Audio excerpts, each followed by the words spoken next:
Nos trasladamos ahora al Palacio Real de la mano de José Luis Sancho Gaspar. José Luis es licenciado en Historia del Arte por la Universidad Complutense de Madrid. Está especializado en arte cortesano español de la Edad Moderna, sobre todo en el siglo XVIII, y trabaja en Patrimonio Nacional como investigador desde 1986. Casi, aproximadamente. Perdón.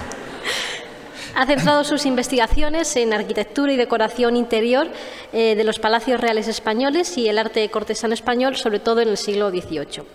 Entre sus publicaciones cabe destacar libros como La arquitectura de los sitios reales, Catálogo histórico de los palacios, jardines y patronatos reales del patrimonio nacional, Las vistas de los sitios reales por Fernando Brambilla, El palacio de Carlos III en el Pardo, por ejemplo. Y ha comisariado exposiciones como Carlos III y los reales sitios o Francisco de Sabatini. Y hoy está aquí para hablarnos de la historia social y doméstica de la servidumbre del Palacio Real. Cuando quieras. Muchas gracias, Verónica. Bueno, muchas gracias, Verónica, muchas gracias, Lilian, por esta invitación a este proyecto, a participar en esta jornada, porque creo que vuestro proyecto tiene un gran futuro a nivel nacional, que desde luego es una iniciativa que convendrá extender a todo el país.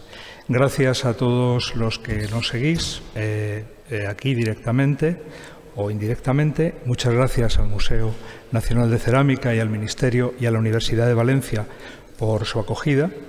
Y bueno, como quisiera contar muchas cosas y quienes me han precedido me han puesto muy fácil muchas cosas, me sumo desde luego a la metodología y a los planteamientos que también han explicado mucho mejor de lo que yo podría hacerlo, pues Soledad para empezar, y Lilian y Verónica, y Carme Vergés especialmente. Y bueno, pues intento en esta sesión pues acercarme a una casa museo, porque los palacios y los palacios reales son casas museo, indiscutiblemente, de manera de ver. A uno de ellos, uno de los palacios reales españoles, que es el Palacio Real por antonomasia, el Palacio Real de Madrid, y empezar a hacerlo con una perspectiva literaria. Idea que viene precisamente de la significación que para la cultura del siglo XIX tuvo la figura de George Sand. Recordemos que en la propia novela La Regenta de Clarín, cuando la protagonista tiene ciertas veleidades literarias, inmediatamente ridiculizada por las demás mujeres de Oviedo como Jorge Sandio, y le ponen el mote feroz. Entonces, George Sand es un poco el prototipo de la mujer liberada del romanticismo que consigue hacer una trayectoria social. Y me pareció significativo hacer esta introducción a todos esos niveles, en todos los sentidos, del palacio, poco conocidos o desconocidos del todo, a través de unas cuantas visiones literarias e históricas, empezando por George Sand, continuando por la de Bringas, que es quizá la referencia más famosa, y terminando por una referencia no literaria, sino del personal de servicio, que es esta señorita Heredia, que por supuesto espero que nadie conozca. Y para contar esto, pues intentaré seguir un orden que empezaré centrándome, haciendo una introducción. Por supuesto, estamos de acuerdo en que los museos no son neutrales. Carolina me ha dicho varias cosas que me lo han puesto muy fácil, sino que contamos cosas por algo, contamos cosas en virtud de un contexto social. Y en ese sentido, contamos vida, es decir, yo creo que el visitante de los palacios, en general, espera ver vida y se encuentra muy desconcertado cuando lo que encuentra es algo particularmente muerto. Particularmente digo porque no le ofrece obras de primerísima fila, artísticas me refiero, y sin embargo tampoco le ofrece vida. Entonces entramos, por lo tanto, en una insatisfacción que digamos que no es lo que pretendemos, porque estamos al servicio del público y una de las maneras es esencial para enseñar, atraer, deleitar. Y eso yo creo que es lo que busca el público, vida. En este sentido, yo les hablo como investigador en una estructura de trabajo que es la de un organismo, el Patrimonio Nacional, que tiene los objetos de su competencia digamos, bajo regidos por dos subdirecciones generales, que son la de colecciones y la de inmuebles y medio natural, o como decíamos antes, arquitectura y jardines. Yo trabajo en la segunda, en la dirección de inmuebles y medio natural. Y desde esa dirección nuestra labor es eminentemente cuidar los espacios, es decir, que los espacios, para empezar, los que han llegado hasta nuestros días inalterados, o si han llegado alterados, enmendar esa situación, conservarlos. Y a partir de ahí a partir del estudio y la interpretación de los espacios como tales, partiendo de su identificación, pues intentar ver cómo se puede seguir la vida del pasado en unos espacios que, por fortuna, están mayoritariamente conservados, que están reflejados en la literatura y, por supuesto, en la documentación, y que, por lo tanto, tienen un enorme potencial a efectos de todo el país, porque, claro, una casa como el Palacio del Marqués de Dos Aguas, emparentados por la mano izquierda con la dinastía reinante,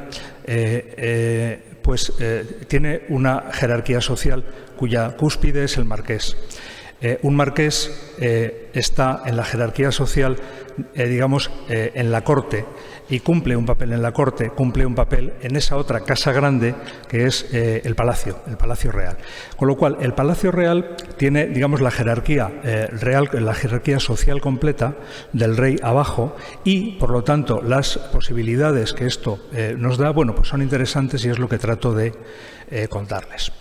En este orden, partir de esta base de la importancia de buscar la vida en los palacios, y a partir de ahí explicarles ligeramente estas posibilidades del palacio como estratigrafía social, hacer esta excursión en la literatura, concretamente en George Sand y Galdós, de ahí pasar a qué aspectos de esa vida pasada en las plantas altas y bajas de palacio han quedado en la documentación, hacer luego un recorrido no tanto literario sino físico por esas plantas de palacio, y una breve conclusión. Este es el orden que planteo. Empezando por este sentido de la vida, es decir, la vida de las otras clases no solamente es fascinante para nosotros, y lo es por una razón, para empezar, estadística elemental. La mayor parte de nosotros es más fácil que descendamos de los criados que de los reyes. Es curioso que luego la gente no habla con tanta franqueza de esto, ¿no? Yo, por ejemplo, soy nieto de una doncella de servicio que servía en Madrid a una familia catalana en 1910, hasta que se casó en 1916. Y mi madre, más que mi abuela, también ella, pero murió relativamente pronto, pues me contaban detalles del servicio en una casa burguesa que, para interpretar luego otra casa, es decir, las experiencias son extrapolables. Entonces puedes no tener referencias en esta casa, pero sabes de cómo era en otra época y demás, ¿no? Entonces, las clases no regias, en este caso, son las que más pueden llamar la atención del público, para empezar por este motivo. ¿Con quién nos identificamos? Con la princesa, con el rey, vale, por una parte, pero por otra parte también con tal. Y también para las propias princesas era fascinante el mundo de las criadas, porque, como cuenta en estas cartas la infanta Antonia a su hermana María Teresa, la delfina, pues es que los elementos tanto de opresión como de diversión le venían de las criadas. La opresora era el aya, no era su madre, a la que llama la reina, sino que era el aya que la controlaba, pero también quienes la divertían eran las que le prestaban novelas, o, por ejemplo, cuando hace una excursión por los pisos de arriba del Palacio de Aranjuez, pues se divierte cómo las camaristas se peinan. Esta cita no la he traído aquí. Por lo tanto, entrando ya en la Casa Grande, que lo llamo así porque Galdós, en varias de sus novelas, los personajes aluden a Palacio como la Casa Grande. Esta Casa Grande, como ha hecho referencia Carolina, está regida por una mujer y con un hombre-mujer a su lado. Bueno, no les voy a contar, no por pretenciosidad, no les voy a contar Palacio, no porque parta de la base de que todos lo conocen, sino por falta de tiempo. Palacio como lugar, digamos, como pasto para la imaginación, como escenario que se presta a fantasías, imaginaciones y tal, como vemos en esta villeta romántica de Leblanc, pues claro, tiene un gran partido, pero no se lo voy a contar, como tal, sino lo que les quiero contar es que esta casa grande, donde ahora enseñamos el piso principal en parte, porque les recuerdo que Palacio Real se abre al público en 1931. En ese sentido, la gran ley que cambia lo que ahora se llama el Patrimonio Nacional es la ley de 1932, la del Patrimonio de la República, que crea una cosa magnífica. Dice, bueno, todo este patrimonio tiene dos funciones. Una representativa de la Jefatura del Estado, porque la Presidencia de la República tenía su sede aquí, y otra cultural. Esa innovación se debe a la ley del 32 y el Palacio ya se abre al público en el 31. Y se abre la totalidad de la planta principal, no una parte como está ahora. Y esa totalidad de la planta principal estuvo abierta hasta el año 85. Pero aparte de eso hay otras plantas. Tenemos 2 niveles de sótano, como vemos aquí. 2 niveles de sótano, que era donde estaban los oficios. La planta baja, donde en el siglo XVIII estaba pensado tener el cuarto de verano de la familia real, pero que desde Carlos III es la sede del poder ministerial, son los ministerios. Y en el siglo XIX son habitaciones para los huéspedes regios y otras cosas a las que iremos después. La planta principal, que es como el palacio por antonomasia, pero que no es solo eso, y por encima de la planta principal las plantas que en el XVIII se llaman segunda y planta de cocinas, que son lo que Galdós, como vamos a ver, como Galdós describe muy bien, son la Real República, ¿no? Es decir, el palacio no es solamente la planta principal. ¿Qué es la planta principal? Pues la planta principal, aquí hay una errata obvia en el letrero, lo que es tan obvio, es decir, la planta principal no es tan obvia, porque nadie vivimos en la casa de nuestro padre, siempre cambia. Por lo tanto, la planta principal de palacio, que es, recordemos, un edificio del siglo XVIII, habitado por primera vez en 1764, cambia cada reinado.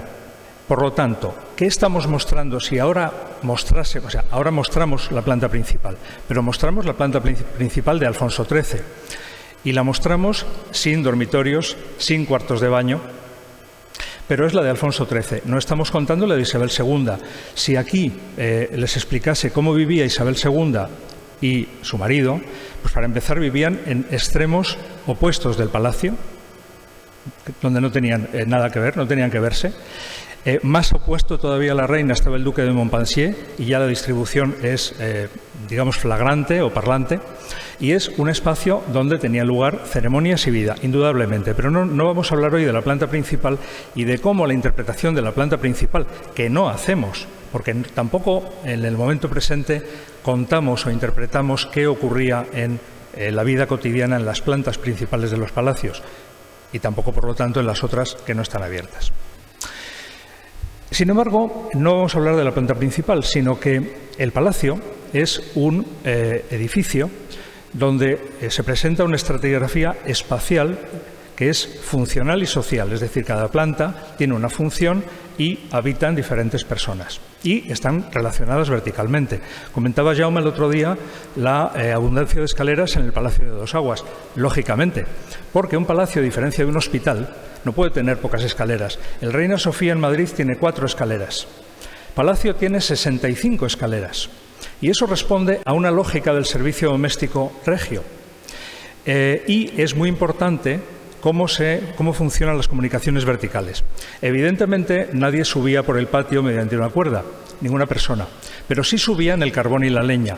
Y subían desde ese pozo que ven ahí al fondo.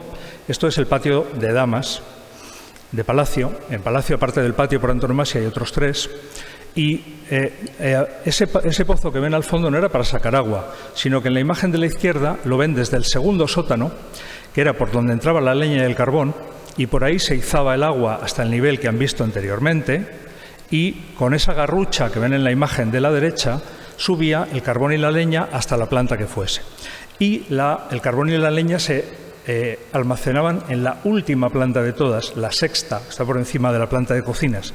Y ese funcionamiento, que por supuesto, del que nadie habla, explicaba cómo la gente podía vivir en las plantas superiores, especialmente en la última.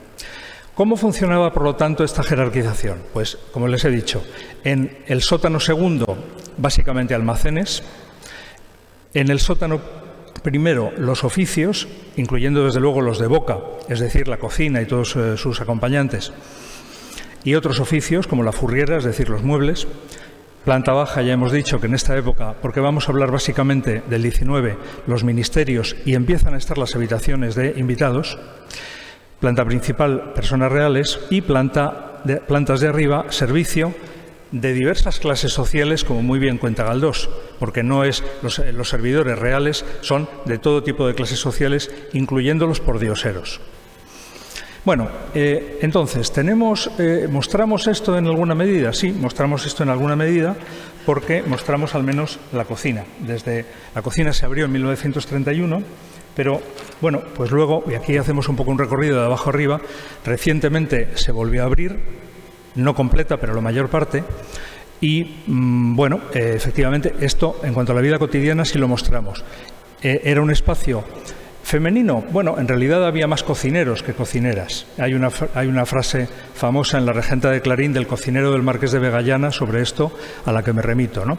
También había animales, como vemos en las puertas, todas las puertas del sótano tienen gateras, no consta el sexo de los gatos, no tenemos un censo de los gatos, desgraciadamente, pero evidentemente había que permitir que los felinos rodasen por todas las plantas bajas de palacio. Gateras no hay en el piso principal, no hay en las plantas altas, pero sí hay abajo. Y tenemos, por fortuna, una abundantísima documentación, por ejemplo, sobre la cocina, y que documenta incluso los aparatos, toda esta concretamente, que es la antigua pastelería, es la única parte de la cocina que ha desaparecido, pero todo el resto de la cocina, que llena todo un lado de palacio, toda la fachada que da a la Plaza de Oriente, con la excepción de esta sala que ven aquí, fotografiada en 1935 y destruida en los años 80 del siglo XX, se conserva como está fotografiada en este reportaje de Luisa Carnés. Esta mujer que ven aquí es una periodista. Bueno, voy a pasar deprisa por esto, sobre lo cual hay un libro publicado. Pero Luisa Carnés, significativamente, durante la Segunda República se consideró que era una mujer quien tenía que hacer un reportaje sobre esto, no sé por qué, y hizo un reportaje en el diario Ahora. Carnés es una novelista interesante que escribe sobre mujeres obreras. La foto de la izquierda tiene especial interés porque, aparte de ella, retrata una pieza perdida, que es esta chocolatera de Carlos III. Como se perdieron muchas piezas, cuando el gobierno de la República en el año 37 vino a Valencia y trajo gran parte de la batería de cocina del Palacio Nacional, que, por supuesto, acabaría fundida. Bien, sí, las cocinas están en parte abiertas desde el año 31, fueron objeto de una musealización. Bien, de acuerdo. Pero pasemos de las plantas bajas, inferiores a la baja, a la planta baja propiamente dicho. ¿Qué sabemos de la planta baja de Palacio actualmente? El público, nada. Sabemos que está el archivo y la biblioteca, fuentes de conocimiento, pero no sabemos que ahí estaban las habitaciones para los visitantes extranjeros. Alfonso XIII tuvo, no sabemos si considerarlo una especie de provocación o hacerle daño, preparó este dormitorio para su suegra, para la princesa Beatriz de la Gran Bretaña, ¿no? La cama que había sido Isabel II. Era el dormitorio quizá más pomposo, pero había muchísimos dormitorios en toda esa ala, la opuesta a la Plaza de Oriente, que daba al parque y que era, bajo Alfonso XIII, las habitaciones para los invitados. Y que fue donde se instaló la Presidencia de la República. Es decir, don Niceto Alcalá Zamora y luego Azaña tenían su despacho oficial ahí. Había más habitaciones para invitados y esas se conservan íntegras porque éstas padecieron enormemente en la Guerra Civil. Las habitaciones para invitados de la época de Alfonso XII se conservan en el ala que da a Oriente, con una restauración fantástica, y también se conservan en el ala que da a Oriente las habitaciones del infante don Sebastián Gabriel, que es un conjunto fernandino estupendo. Todo ello dedicado ahora a oficinas de protocolo de la Casa Real. Pero esto por hacer un poco un censo de lo que tenemos en planta baja. Planta baja que, como, insisto, quiero recordar, ha sido la sede del poder desde Carlos III, pero del poder incluyendo la Segunda República. Esto es una imagen de 1933, en un momento en el cual los reporteros están esperando que el presidente de la República salga de su secretaría oficial al patio de Palacio. Por lo tanto, tenemos un edificio que tiene una gran riqueza histórica. Muy bien. Y vamos a hacer, en segundo lugar, este enfoque literario. Es decir, queremos contar esto y vamos a contarlo con historias. ¿Con qué historias lo contamos? Bueno, vamos a empezar por la literatura, ¿no? Antes de irnos a los archivos. Y tenemos la literatura, aquí hemos hablado varias veces de niños, ¿no? Porque los niños tienen importancia, todos hemos sido niños, y sabemos que los recuerdos es peculiar, cómo actúan en el resto de nuestra vida, ¿no? George Sand visitó Palacio muy niña. Luego voy a hablar de Galdós, pero parto antes de Galdós de George Sand. Y luego, al hablar de Galdós, me van a permitir una experiencia sobre la niñez. George Sand. ¿Qué le ocurre a George Sand? George Sand tiene 4 años cuando su padre, militar a las órdenes de Murat, hace venir a su familia a Madrid en junio del año 8, cosa que a mí me parece un verdadero disparate, pero sus motivos tendría el buen señor para traerse detrás de él a su mujer y a su hija. Y en su autobiografía, como pueden leer aquí, pues luego, muchos años después, con la memoria deformada, propio de, claro, ¿quién se acuerda de una cosa que ha hecho hace 4 años en un lugar al que no ha vuelto, ¿no? Pues George Sand cuenta cómo se alojó en el Palacio de Murat, que era el más rico y más confortable de Madrid, porque claro, el Palacio de Murat era el de Godoy. Y se equivoca. Es el Palacio del Rey. Lo que ocurre es que Murat se alojó en las habitaciones que Godoy tenía en la planta baja del Palacio Real. Es decir, tenía razón, Murat vivía en las habitaciones de Godoy, pero no en el Palacio de Godoy, sino en las habitaciones de Godoy en la planta baja. Lo que luego Alfonso XII instala las habitaciones de invitados. Y por lo tanto, la niña Dupin, la niña que luego firmará George Sand, vive en esa planta de la terraza, en esa planta que Galdós describe en la de Bringas, como veremos después. Y dice, nuestro apartamento estaba en la terraza, se extendía, ella recuerda el patio de Palacio como una enorme plaza, no como un patio. Y recuerda la balaustrada de mármol blanco, es de piedra de Colmenar, pero se parece. Recuerda, dice, en mis recuerdos esta plaza era magnífica. Entonces esto tiene para nosotros un valor, para mí personalmente un valor incluso superior al de la propia cita de George Sand, y es cómo yo recuerdo las cosas de mi niñez, las cosas que me fascinaban, cómo puede fascinar a un visitante por alusiones, por asociación, una casa-museo, ¿no? Cuando la niña Sand describe esto, ya a mi edad actual, pues cuenta cómo había una enorme catedral al lado derecho. En fin, la descripción, por una serie de cosas que dice, no tiene absolutamente ninguna pérdida. Habla de Palacio Real, habla de cómo en las habitaciones donde se alojó estaban llenas de juguetes porque eran los juguetes de los infantes. Se equivoca, no eran los juguetes de los infantes, era el Belén del príncipe. Y eso nos dice mucho acerca de la cultura francesa y de la cultura española sobre la belenística. Por ejemplo, como una niña francesa o una mujer francesa no reconoce un muñeco y dice, bueno, una serie de cosas muy interesantes que está estudiando Almudena Alegre y con las que no me extiendo aquí. Entonces, y describe, por ejemplo, cómo, no se explica por qué, su cuarto, o sea, ese apartamento estaba lleno de conejos. Dice, no sé si porque estarían en la cocina y se escaparían, en fin, pero es, digamos, una cosa casi onírica, propia de un sueño o de un recuerdo de infancia y que casi recuerda a Alicia en el País de las Maravillas, esta idea de George Sand, niña, en el Palacio Real de Madrid, rodeada de conejos blancos, ¿no? Pues acabo con George Sand como evocación. Y me van a permitir que haga una evocación personal al entrar en la de Bringas de Galdós. En la de Bringas, Galdós habla de Palacio y describe Palacio, como ahora les voy a contar muy deprisa, pero en la novela aparece otra casa madrileña, típicamente isabelina, absolutamente típica. Aquí les pongo una de las 65 escaleras de Palacio y la escalera de esta casa isabelina, que aquí tienen el portal típicamente isabelino y aquí tienen la fachada típicamente isabelina. ¿Por qué se la pongo? Se la pongo porque, bueno, Galdós la describe inequívocamente.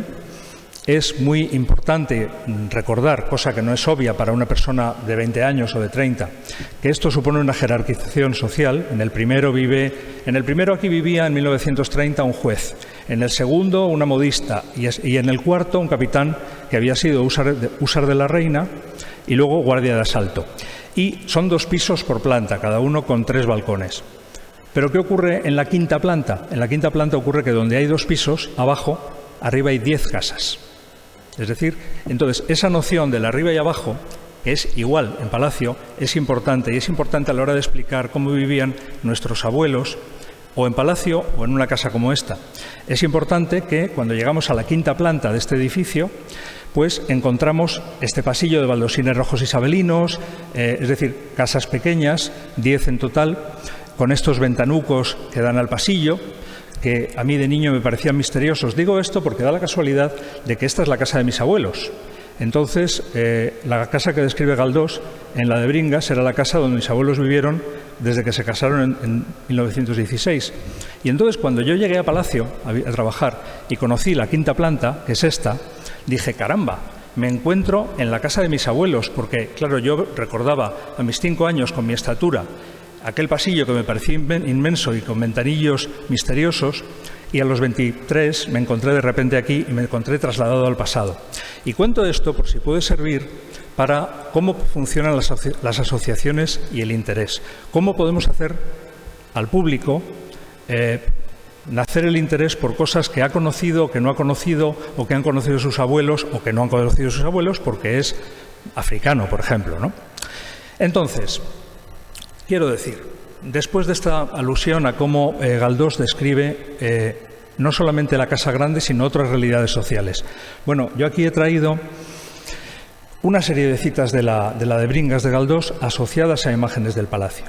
Y Galdós es muy atento a los detalles sociales, es decir, yo les incito a leer la de Bringas y asociarla con estas imágenes porque él describe con perfecta exactitud cómo se vivía en el Palacio en 1868. Es decir, Galdós he podido documentar que es perfectamente riguroso.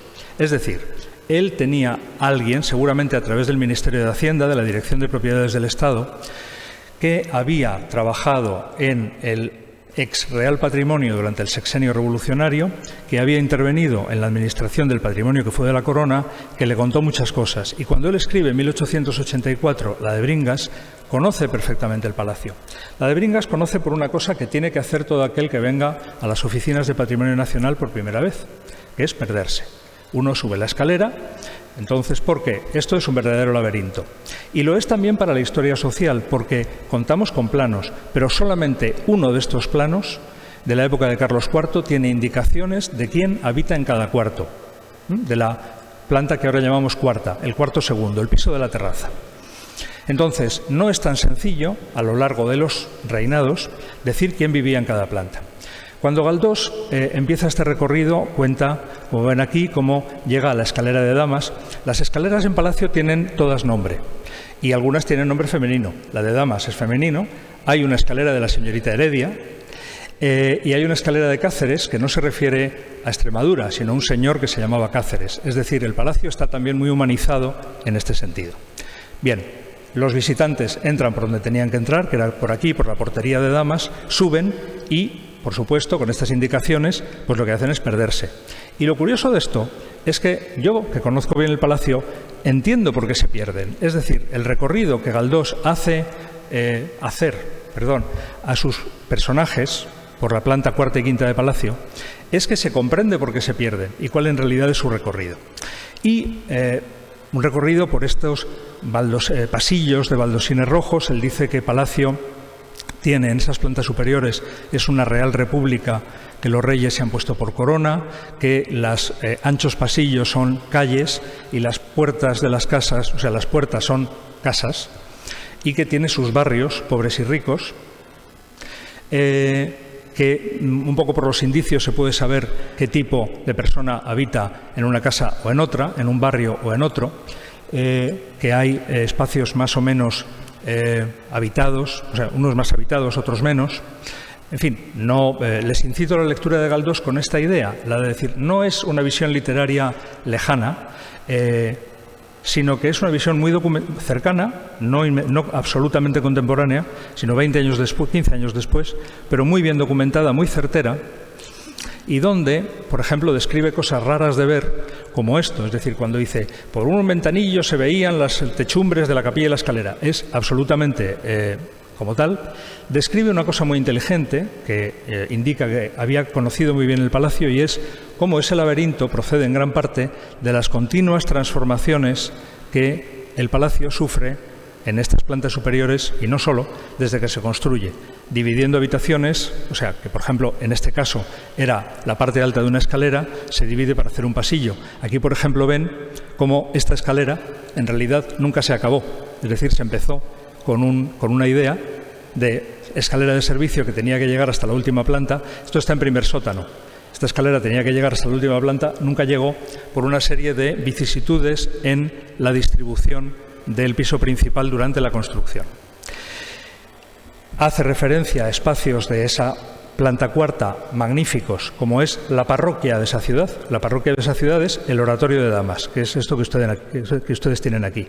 Hay diálogos entre los personajes visitantes y los habitantes, donde la habitante dice: ¿saben ustedes el oratorio? ¿Qué es esto? No. Y la escalera dice: no saben nada. Y efectivamente son elementos identificables. Incluso este punto dice: a un sitio llegamos donde era un barrio popular. El lugar del que habla Galdós al referirse a llegamos a un barrio popular es exactamente este, que conserva todos los elementos contemporáneos de Galdós: las paredes enjalbegadas, las puertas de cuarterones, el mismo solado isabelino se conserva. Y a continuación dice, cuando terminan de hablar aquí, que este es el mismo espacio por el extremo contrario, describe cómo desde ahí, cuando terminan de hablar con las señoras, que una tiene un niño en brazos, están haciendo el puchero, etcétera, pues se asoman a una gran ventana sobre la Plaza de Oriente y describe esa vista sobre la Plaza de Oriente. Quiero decir, la geografía palatina de Galdós es perfectamente rigurosa y perfectamente reconocible. ¿Qué les quiero ilustrar con esto? Y permítanme que les pida su atención más que a la lectura, porque esto es una incitación a leer a Galdós. No es tan fácil, o sea, no está todo hecho. Hay mucha investigación que todavía tenemos por hacer. Estamos en los principios de un proyecto con el Archivo de Palacio, con el Yulce, con otros compañeros de investigación, para digamos, terminar un estudio serio acerca de quién vivía realmente en estas habitaciones en el siglo XIX, lo cual no es tan fácil. Pero la descripción, porque como ven todos los cuartos estaban numerados, pero no existen planos y hasta el momento que sepamos listas de habitantes continuas, por lo tanto esto requiere un trabajo no acabado y no simple.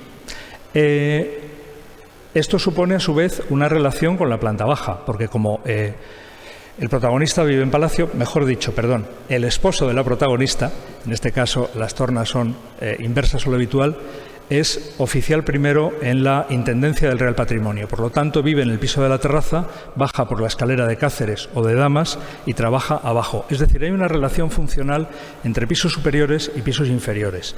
Hay alusiones en la novela de Galdós, por ejemplo, esto de un palomar alto, en un momento dado, a espacios en la sexta planta, es decir, en la planta donde se almacenaba el carbón y la leña, a las que les hacía referencia antes, que se conservan.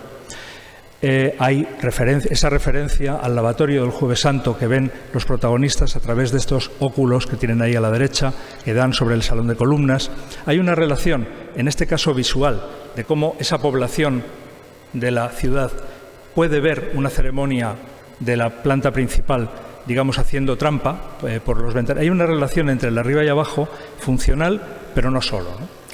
Nos encontramos de nuevo esta terraza, que es el escenario de la niñez, esos recuerdos de George Sand, de la que habla mucho Galdós en La de Bringas, porque los dos, La de Bringas y su amante, son personajes eminentemente vanidosos que al pasearse por aquí se sienten elevados a la altura de un cortesano de Felipe V y se sienten muy felices.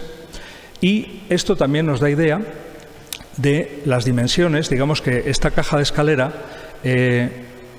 ocupa un espacio de los que, por ejemplo, la casa de los Bringas tiene el equivalente a 3 espacios como estos. Es decir, Galdós la describe como una vivienda espaciosa y, efectivamente, eran viviendas muy espaciosas, de las que en la planta que aquí ven abajo, en la planta de la terraza, en realidad se conservan muy pocas. Se conservan todas en la planta superior. La planta de cocinas, la que vemos aquí, donde está la ventana a la que se refiere de manera muy específica Galdós. Esta planta sí se conserva completamente íntegra porque no ha sido, como la de la terraza, adecuada en su totalidad para oficinas en los años 80. Por lo tanto, es la última planta la que tiene una posibilidad mayor. Bueno, por lo tanto, fuera de este paseo literario, y que cabría ampliar con referencias de los viajeros, y referencias en la literatura, en las cartas, ¿no? Como veíamos antes en las de las infantas. ¿Qué nos dice la documentación? Bueno, la documentación en el caso de Patrimonio Nacional, por fortuna, nos dice mucho. Aunque, como ya digo, no es tan fácil, es decir, no nos lo dice inmediatamente, no es pulsar un botón y que salen las respuestas. Sí tenemos, en primer lugar, una masiva conservación de los espacios, que es de lo que se preocupa la dirección a la que pertenezco. Y, tenemos referencias de variado tipo. En primer lugar, nos queda una documentación acerca de, es decir, acabar una labor de documentación acerca de cómo fue esta sucesión de habitantes en las plantas altas, lo cual no es fácil porque no siempre fue igual. La tendencia general en Palacio es que con Carlos III y Carlos IV tenían cuarto en las plantas altas muchos servidores reales, incluido el propio mayordomo mayor. Por ejemplo, el duque de Medinaceli, mayordomo mayor de Carlos III, tiene 7 habitaciones de estas.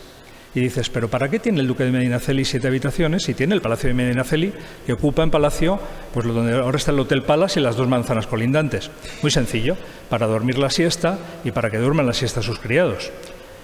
Y, digamos, desde esa cúspide de la jerarquía cortesana hacia abajo, tienen en Palacio cuarto una serie de personas a las que le corresponde. Pero eso evoluciona a lo largo del tiempo y la evolución viene a ser que cada vez menos personas tienen cuarto en Palacio, pero los cuartos son más grandes. Hasta llegar al reinado de Alfonso XIII, cuando todo el lado de la planta esta, donde vivía Bringas, todo el lado que da al Manzanares, al nivel del piso de la terraza, estaba ocupado por 2 casas, la del conde de Aibar y la del conde de Grove, es decir, el intendente de la Real Casa y el ayo de los Infantes. Y eso da lugar a una cosa muy curiosa sobre quién es quién en Palacio, que si acaso los contaré después porque quisiera acabar en tiempo. Pero, por lo tanto, el mero hecho de estudiar, ¿pero quién vivía arriba? Bueno, un momento, ¿quién vivía arriba? ¿Cuándo? ¿De qué momento estamos hablando? No es lo mismo hablar de la estructura de la corte en el absolutismo que bajo Isabel II o que bajo Alfonso XIII. En todos esos momentos, incluso durante la Segunda República, el Palacio está habitado porque la Segunda República, el patrimonio de la República saca más dinero por los alquileres de las casas de estas plantas que por las entradas del museo, curiosamente. Entonces, porque la decisión que toman es, ya no viven aquí servidores, entonces ¿qué hacemos con las casas? Las alquilamos. Y ese era un capítulo de ingresos más cuantioso que el de las entradas del Palacio recién abierto como museo. Por lo tanto, hay una riqueza de perspectivas que responde también a la perspectiva del tiempo y a la perspectiva de la narración que queramos hacer, porque esto da para mucho. En este sentido, les he hablado de las plantas altas, pero también de la planta baja como residencia de soberanos extranjeros, lo cual da para otra narración. En esa residencia de soberanos extranjeros, esto es planta baja, en la imagen de la derecha ven el ángulo derecho superior de esa misma planta, que eran las habitaciones que Alfonso XII destinó a soberanos extranjeros en visita de Estado y para la que se hizo una decoración alfonsina, claro, completamente conservada y que está estudiada. Sobre esa hemos publicado 2 artículos. Bueno, este cuarto se dedicó en época de Alfonso XIII al príncipe Alfonso y a su hermano Jaime. Y junto a ellos se puso, como ven aquí arriba, departamento de la señorita Heredia.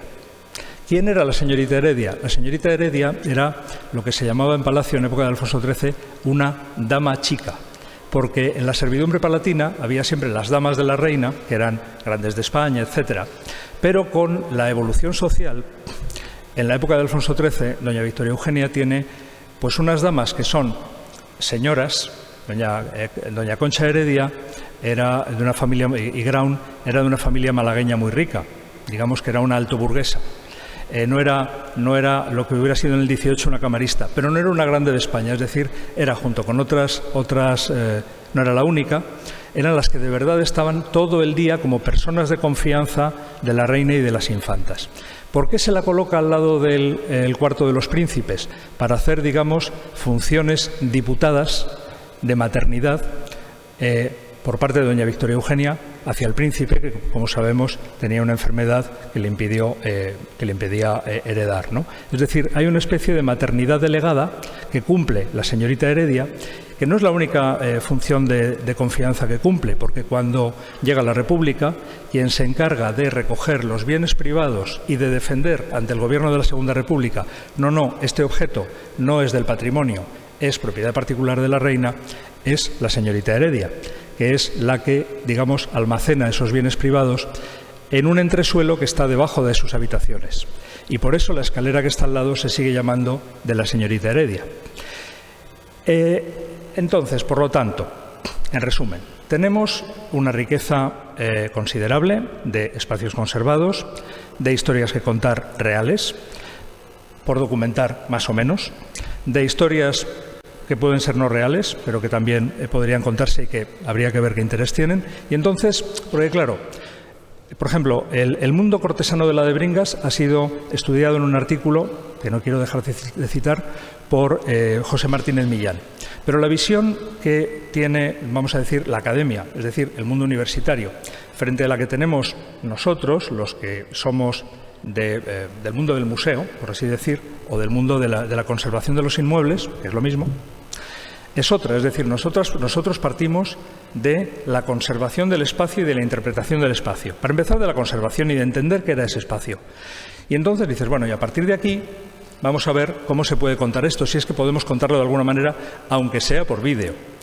Entonces, en ese sentido, son, digamos, dos cosas completamente complementarias. El discurso que puede hacer Martínez Millán, por ejemplo, o el discurso de este tipo, que es decir, y es a lo que parto ahora, pero vamos a ver, yendo de abajo arriba, ¿qué tenemos en Palacio? Pues tenemos, empezando por abajo, en el segundo sótano, espacios de oficios muy curiosos, de almacenaje sobre todo. En el primer sótano, la cocina completa. En el primer entresuelo, que aquí no aparece como tal piso, espacios muy curiosos como el cuarto de Quinqués. Del principal habría mucho que hablar, pero sencillamente una comparación entre lo que se abrió en el año 31 y cómo eso ha ido evolucionando, como el Museo Romántico, hasta nuestros días, daría para una tesis. En el entresuelo principal estaba, por ejemplo, la habitación de los niños de Alfonso XIII.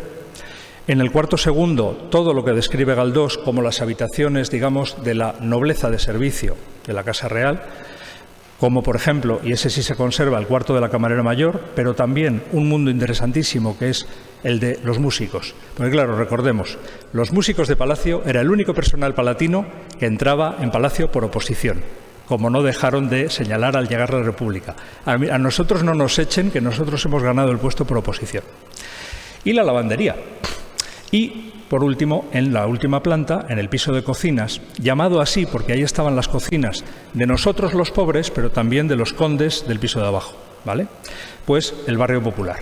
Y, por lo tanto, yendo de abajo arriba, tenemos aquí a la izquierda un aseo, por llamarlo de alguna manera, como decía el médico de la regenta, un inodoro que es la antítesis de un inodoro, en la imagen de la izquierda, o el patio bajo de damas, que les indicaba antes, en estos espacios de almacenaje del segundo sótano. En la cocina, esta parte, esta mitad, porque lo que está abierto al público es la mitad más importante, eso es cierto, de la cocina, pero queda la otra mitad. Y, por ejemplo, en la mitad abierta, lo único que no se conserva es el despacho del cocinero jefe, que tenía como este era el despacho del repostero jefe. Y, como pueden ver, está como en la de Bringas, en la novela de Galdós, el Bringas tiene su despacho en un hueco de ventana. Y aquí, como ven, el despacho del repostero jefe está en un hueco de ventana. Entonces, esta pervivencia del despacho del repostero jefe nos permite saber plenamente, podríamos suponerlo por el inventario de 1927, cómo era la mampara. Pero el inventario dice una mampara. Entonces, vale, pero aquí tenemos la del repostero jefe, con lo cual, bien. Con lo cual, queda la mitad de la cocina pendiente de arreglo Este es el cuarto del príncipe, es decir, las habitaciones de huéspedes de Alfonso XII, que reaprovechan muchos elementos anteriores. Por ejemplo, este es un espejo del siglo XVIII del Palacio de la Granja, traído en clave historicista, porque, claro, en 1884 Alfonso XII hace una decoración. En unas salas juega siglo XVI, en otras salas juega siglo XVIII. Instala tapices del siglo XVI de la colección real, instala muebles del siglo XVIII. Tenemos cuartos de baño. Estos son del cuarto del príncipe, corresponden a la visita de los soberanos de Italia en 1924 y, por lo tanto, son de un arquitecto sobre el cual hay ahora mismo una exposición en Madrid, Juan Moya, y son piezas perfectamente históricas y conservadas en todos sus detalles. Un recuerdo en la planta baja a este hecho de que era no solamente el despacho oficial, sino que también la vivienda oficial del presidente de la República estaba aquí. Vamos, de hecho estaba aquí, en estas salas. Lo que ocurre es que don Niceto, que vivía enfrente de Sorolla, nunca quiso dejar su casa para mudarse aquí, porque don Niceto tenía dinero por su casa. Y aunque Azaña no dejaba de incitarle a que la dignidad de la República exigía que se moviese a este apartamento, don Niceto lo que tenía y siempre tuvo fue el despacho oficial de la Presidencia de la República en lo que ahora se llaman las Salas de Génova, pero nunca se quiso mover de su casa en el Paseo del Obelisco, que entonces se llamaba... ahora no quiero meter la pata. El cuarto de los niños de Alfonso XIII.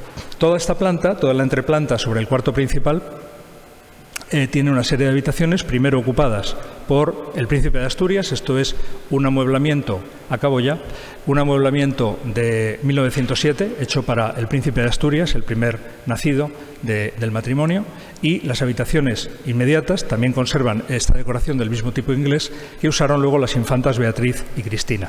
Por ejemplo, esta.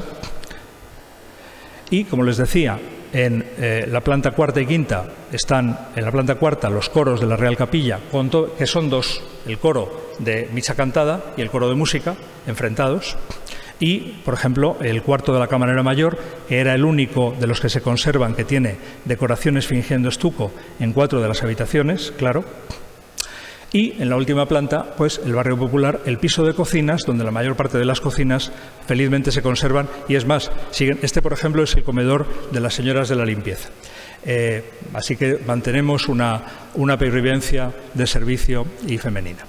Y también en la quinta planta, cuartos de baño de varias casas. Y para terminar, quisiera decirles, vamos a ver, efectivamente los museos no somos neutros. Contamos discursos. Por ejemplo, la Segunda República recibió esto, lo inventarió, hizo un inventario fotográfico y se planteó, y antes se ha hecho referencia a la Institución Libre de Enseñanza, que el espíritu de la institución fue el que animó la Ley del 32 y todos los integrantes del Patrimonio de la República, del Consejo de Administración. Se plantearon si dejar las habitaciones privadas de los reyes como museo de la monarquía, como durante la guerra se hizo con el Palacio de Liria, que se abrió como museo de la burguesía. El Consejo de Administración del Patrimonio Nacional decidió que no, porque aunque eso daría más dinero, porque mucha gente pagaría la entrada por ver cómo vivían los reyes, no querían contar eso, no querían contar esa historia, decidieron no contarla y desmontaron esa historia. Después, el franquismo en los años 60 sí decidió contar esa historia. Y el amueblamiento que se hizo en los años 60 no corresponde exactamente a esto. Y ahora esas habitaciones no se enseñan, esa historia no se cuenta. Y si no contamos la historia del piso principal en visita, no sé cuándo contaremos, pero espero que alguna vez contemos la historia de toda la pirámide social que representa Palacio, aunque sea mediante vídeo, aunque sea mediante libro, pero es un elemento de interés que, al que les he querido hacer una introducción al trabajo que estamos haciendo y que esperamos poder seguir desarrollando en unión de este proyecto tan interesante, que estas jornadas para eso han sido fantásticas. Muchas gracias.